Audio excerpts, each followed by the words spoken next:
आओ बच्चों ध्यान से देखना, हवन कर रहे हैं question number 8। The following table gives distribution of 100 accident during 7 days of the week of a month. हम तुम्हें 100 एक्सीडेंट के बारे में बता रहे हैं, 100 ड्यूरिंग 7 days, जो 7 दिन में होते हैं, of the week of a month,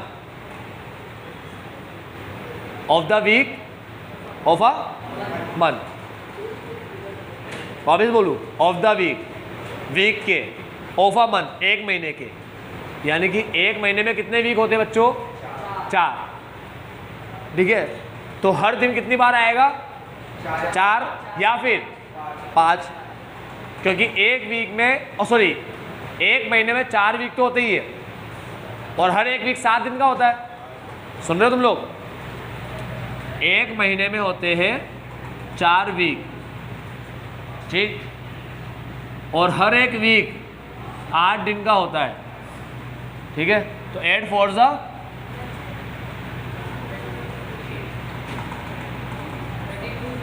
अरे यार तुम पागल हो गया, पूरी गणित की वाट लगा रहे।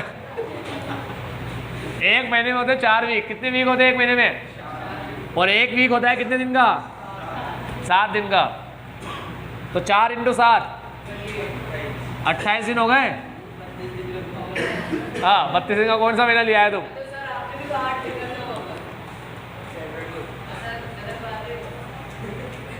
कितने हुए? 28 दिन। अब महीने में तो 30 से 31 होते हैं, तो 4 वीक के साथ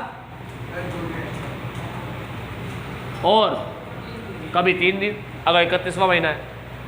चलो जनरली अपन मान रहे कि अभी अपन मान रहे जो महीना है वो 30 का है।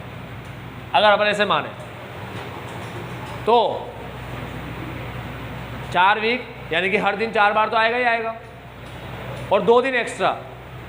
तो कोई ऐसा भी दिन होगा, जैसे संडे है या मंडे है, कोई सी ऐसा दिन होगा जो इन 2 में से एक बार आ रहा होगा। तो कोई दिन 4 बार आएंगे और कोई दिन 5 बार आएंगे। ये इनकी फ्रीक्वेंसी है, दिन की फ्रीक्वेंसी है। समझ में आया? तो अगर संडे को होते हैं 26 एक्सीडेंट, संडे को कितने एक्सीडेंट होते हैं? 26। तो संडे या तो 4 बार आ रहा होगा या 5 बार। अगर संडे आ रहा है 4 बार, तो 26 एक्सीडेंट 4 बार होते हैं। अगर हर संडे के दिन 26 एक्सीडेंट होते हैं तो कितनी बार हुए वो? 4, क्योंकि संडे कितनी बार आता है? 4 बार। समझ रहे हो? 4 फ्रीक्वेंसी हो गई। 4 बार मतलब 4 टाइम्स। टाइम्स इसके साथ लगता है फ्रीक्वेंसी कहलाती है। और इन्फॉर्मेशन को क्या बोलते हैं? एक्स। इन्फॉर्मेशन को क्या बोलते हैं? वैसे भी क्वेश्चन में सारी चीज़ें क्लियर है, तुम्हें ऐसे दिक्कत आएगी नहीं एक्स और एफ पहचानने में। क्वेश्चन में इन्फॉर्मेशन है एक्सीडेंट, तो एक्सीडेंट एक्स होगा, सिंपल सी बात है। तो एक्स और एफ। संडे के एक्सीडेंट कितने हैं? 26, फिर 16 12 10 8 10 18, ये एक्सीडेंट हो गए। उसके बाद during a particular month there were 5 Monday Tuesday Wednesday, 5 Monday Tuesday Wednesday, और 4 रिमेनिंग 4 डेज। ये 31 वाला होगा। 4 4 4 4। देखो 4 4 4, अब शनिवार के बाद आएगा रविवार। यार अपना जो 5 दिन होंगे 7 दिन रहेंगे, कभी अलग नहीं होंगे। सर ये 5 बार आ रहा है, ये 5 और ये वाला 5 बार आ रहा है, पॉसिबल ही नहीं। ये वाला 5 बार आ रहा है, ये पॉसिबल ही नहीं है। ठीक है, ये 5 दिन साथ ही आएंगे, क्योंकि लास्ट का 3 दिन जो होंगे उसमें उस 3 दिन के अंदर जो भी डे रिपीट हुआ वही 5 बार कहलाएगा। ठीक है, तो अगर 28 तारीख के बाद कितनी तारीख बची?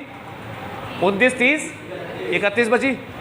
तो अगर 29 को मंडे आ गया तो पता ही है 29 को मंडे आने के बाद 30 को तो ट्यूसडे ही आएगा, और 31 को वेंसडे ही आएगा। ठीक है, अगर 5 दिन यहाँ से शुरू होते तो लाइन से होते। ठीक, खैर ऐसे ही प्रोबेबिलिटी में काम आएगा, अभी कुछ काम नहीं है इसका। एक्स और एफ, ये हो गया ख़त्म, हो जाएगा सोल्व। चलो आओ आज कुछ ऊट पटांग क्वेश्चन कराता हूँ तुम्हें।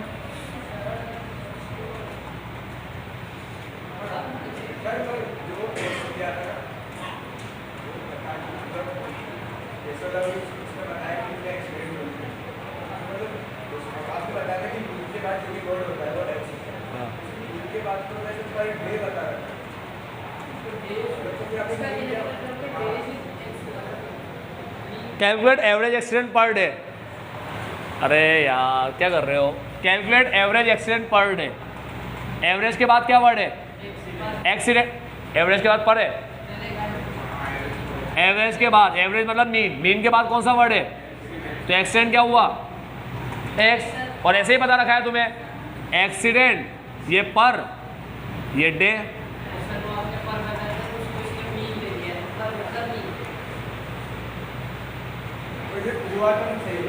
पर मतलब मीन ही होता है, मीन में ही पर बोलता है वो। हाँ लाइन है ना, line. Accident per day.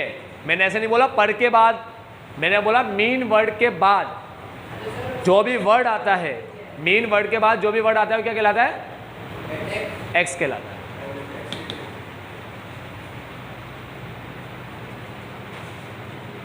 Pause करो दोस्त, करें स्टार्ट। अब मैं तुम्हें कराऊंगा क्वेश्चन नंबर 12, 12वां क्वेश्चन। ध्यान से देखना सारे बच्चे, 12वां गेन एंड लॉसेस। करो स्टार्ट, सारे ध्यान से देखो। 12th वाला काम धंधे अपने घर पे किया करो बेटा। 12 क्वेश्चन निकाल, छीन ले बुक उससे। और तुम लोग बुक लेकर आओ ना, सारी गरीबी यही दिखाओगे क्या पढ़ाई लिखाई में ही? कमाल है यार, आज पक्का इतने टाइम से पढ़ के आ रहे हो। मैं तुम्हें पहले बेटा वीडियो पॉज कर दूँ। हाँ तो इसमें लिखा है gain and losses in rupees of 50 speculators is given below. Question number 12 में हमें दे रखा है गेन और लॉस 50 स्पेक्यूलेटर का। आज अपन ने क्वेश्चन 8 किया, आप 12 कर रहे हैं, ठीक है, याद रखना इसको। 50 स्पेक्यूलेटर्स, स्पेक्यूलेटर पता ही होगा तुम्हें, सटोरिए, ठीक है। इंग्लिश में सुनने में बड़ा अच्छा लगता है स्पेक्यूलेटर्स, वाह कुछ अच्छा होगा। हिंदी पूरी इज्जत ले लेता है उसकी, सटोरिया नाम रखिए। तो ध्यान सुनना सारे बच्चे, 50 सटोरिया हमें दे रखे, स्पेक्यूलेटर्स हमें दे रखे, ठीक। सटोरिया कितना चीप वर्ड है यार, चीप एकदम। किसी को बोला हुआ सटोरिया, किसी को बोला हुआ स्पेक्यूलेटर्स, उसको अच्छा लगा स्पेक्यूलेटर बोला मेरे को। अरे यार कितना इज्जत देती है इंग्लिश। उर्दू भी बहुत इज्जत वाली लैंग्वेज है। और जनाब सटोरिया कैसे हैं आप? उसको लगेगा यार, मतलब उर्दू के लोग अगर आपस में भिड़ भी जाए तो लड़ाई में भी ऐसा बोलते हैं कि जैसे ऐसा लगता ही नहीं लड़ रहे हो, इज्जत दे रहे हो ऐसा लगता है। बताऊंगा तो एक लाइन बोल के, अभी पहले पढ़ा दूँ। हाँ 4 speculator, 4 speculators gain between 300 and 400। बच्चों लास्ट लाइन पढ़ते हैं सीधा, last. Find out the average gain of gainer.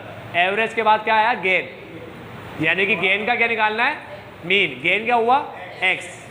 Obvious बात है, सटोरिये से हम यही तो पूछेंगे तूने क्या कमाया, बिजनेसमैन से हम यही तो पूछेंगे तूने क्या कमाया, ठीक है, वर्कर से हम यही तो पूछेंगे तेरी सैलरी क्या है। इंफॉर्मेशन क्या कहलाती है? एक्स। याद रखो बच्चों, फिक्स कर लो दिमाग में, इंफॉर्मेशन एक्स कहलाती है। वेरी गुड, 3 टेबल बनानी है। Find out the average gain of gainer, average loss of loser and mean net profit और लॉस ऑफ होल ग्रुप। तो यहाँ बनेगी 3 टेबल। पहली टेबल में अपन गेन वालों को लिखेंगे। क्या है गेन वाले? 300 से 400, 200 से 300, 100 से 200, 0 से 100। हाँ तुम्हारी मर्जी, असेंडिंग डिसेंडिंग कैसे भी लिख दो, ठीक है। डायरेक्ट लिख देता हूँ मैं तो अभी, 300 से 400, 300 से 400, फिर 200 से 100 से 200 और 0 से, फिर गेन वाले ख़त्म हो गए। और 4, 6, 8, 12 फ्रीक्वेंसी है। 4, 6, 8, 12 ये फ्रीक्वेंसी है, ठीक है। मिड वैल्यू निकाल लेंगे अपन, इसको एक्स बोलेंगे मिड वैल्यू को। 4, 350, 250, 150 और 50, ठीक है। एक मीन तो ये निकलेगा, दूसरा मीन नीचे। अब आते हैं लूजर, 0 से 100, 100 से 200। अब ये लूजर आए सारे, 0 से 100, 100 से 200, 200 से 300, 300 से बस नहीं है 10 7 3 10 7 3 मिड वैल्यू 50 50 150 250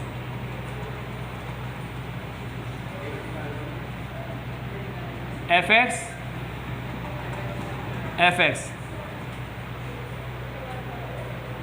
कहाँ से आया? मैम का है ना, बस 5 मिनट में छोड़ दो, ये क्वेश्चन कर रहा है।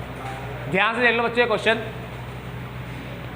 ये देखो गेन ऑफ गेनर लिखा, लॉस ऑफ लूजर लिखा, ये उनकी फ्रीक्वेंसी लिख दी, ये उनकी मिड वैल्यू निकाली, 2 टेबल बना दी। कोई डाउट है इसमें? पक्का? एवरेज गेन निकालना है, एवरेज लॉस निकालना है, गेन भी निकालना है, लॉस भी निकालना है, ठीक है। तो गेन की टेबल बनाई, लॉस की टेबल बनाई। अब सॉल्व करते हैं इसको, देखते हैं क्या आता है। 350 इंटू 4 1400,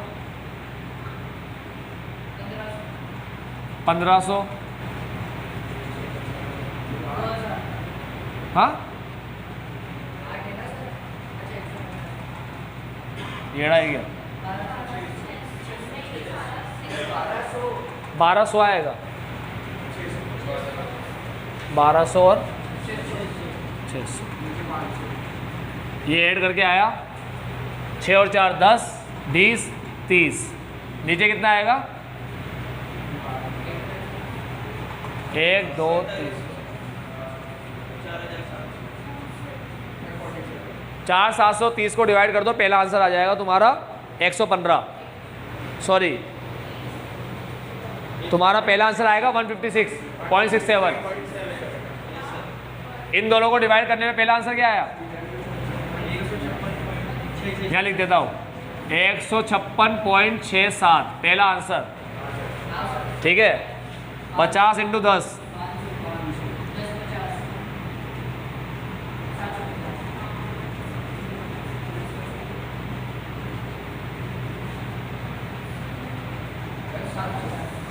हाँ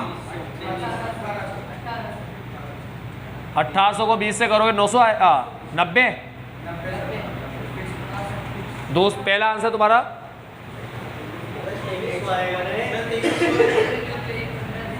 क्या? 2300 आएगा, 2300 आएगा।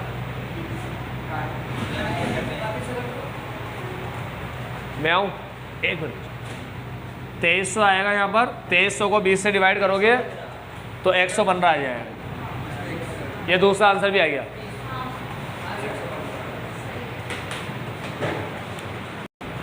अब जो निकालने जा रहे हैं वो सीखना ध्यान से।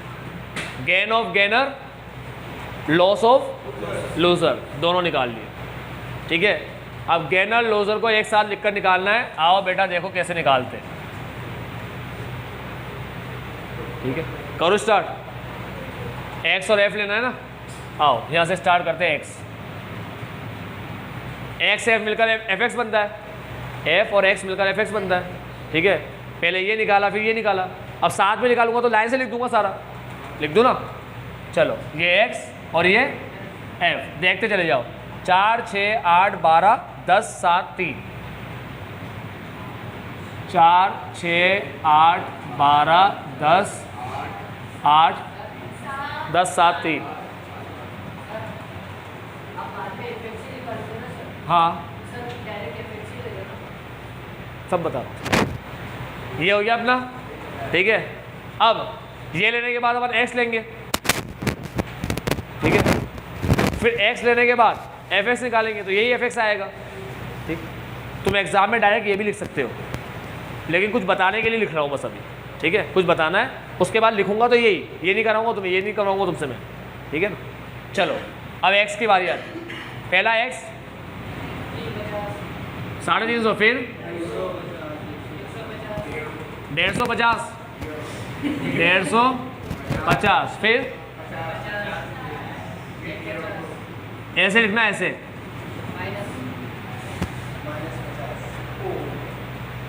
तुम 50 लिख दोगे तो नेट प्रॉफिट और लॉस कैसे आएगा?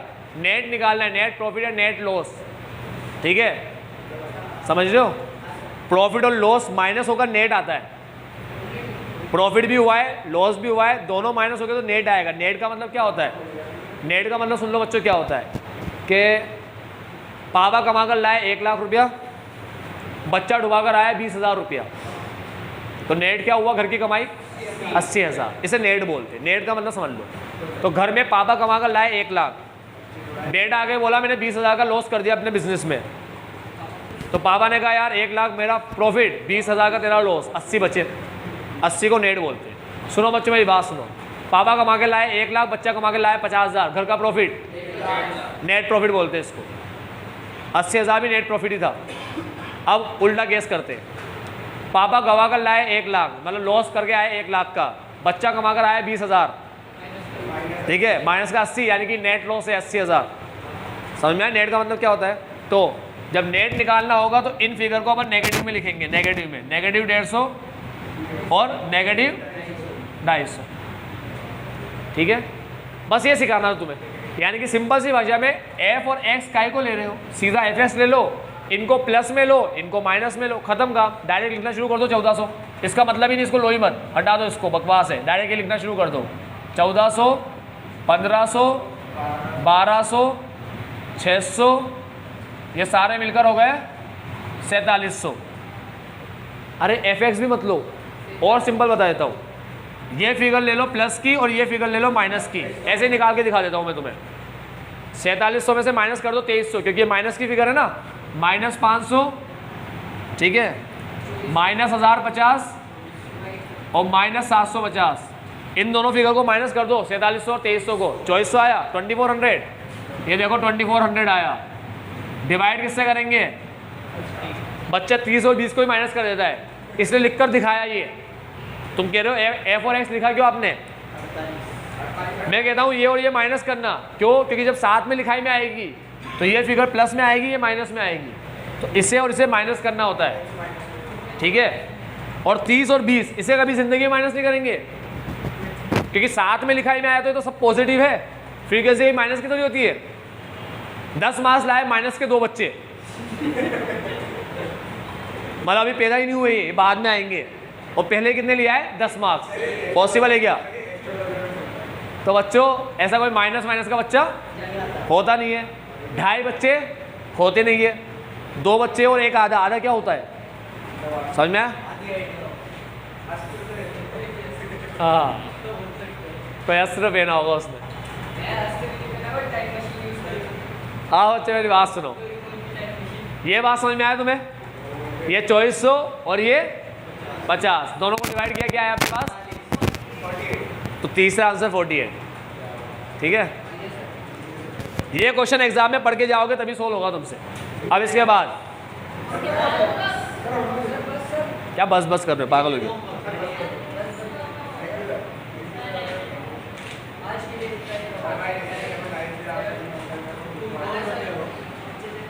चलो मेरी बात सुनो, मैंने तुम्हें मिड कंटिन्यूस सीरीज के फॉर्म पढ़ाए, form less than, more than, mid value, और एक फॉर्म जो तुम्हारा बच रहा है वो मिक्स्ड फॉर्म, वो बच रहा है। हाँ मिक्स बच रहा है, या तो मिक्स कल पढ़ाऊंगा या फिर जब अपनी नेक्स्ट क्लास लगेगी बाद में तब पढ़ाऊंगा, ठीक है।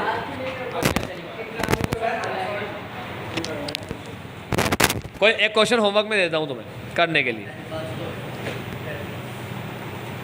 तुम लोग करके आना। क्वेश्चन नंबर 10 तो बहुत सिंपल है, शुरू होने के पहले ही ख़त्म है।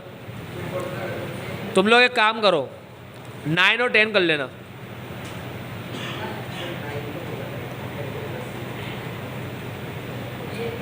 ठीक है। एक काम करो, 10 बहुत ही ज़्यादा सिंपल है, 10 की जगह तुम लोग एक काम करो, 9 10 मत करो, तुम लोग 6 और 9 कर लो, 6 और 9, 6 भी सिंपल है नहीं, मगर थोड़ा सा अलग है, शक्ल अलग है। हाँ 6 और 9, ठीक है। आज के लिए इतना ही, बाबा take care, have a nice. बच्चा 6 में आगे के नंबर नहीं है, क्यों नहीं है? क्योंकि उसको पता है कि तुम्हें पता है आगे क्या आएगा, ठीक है। एक का अपर दूसरे का लोअर बनता है बाई।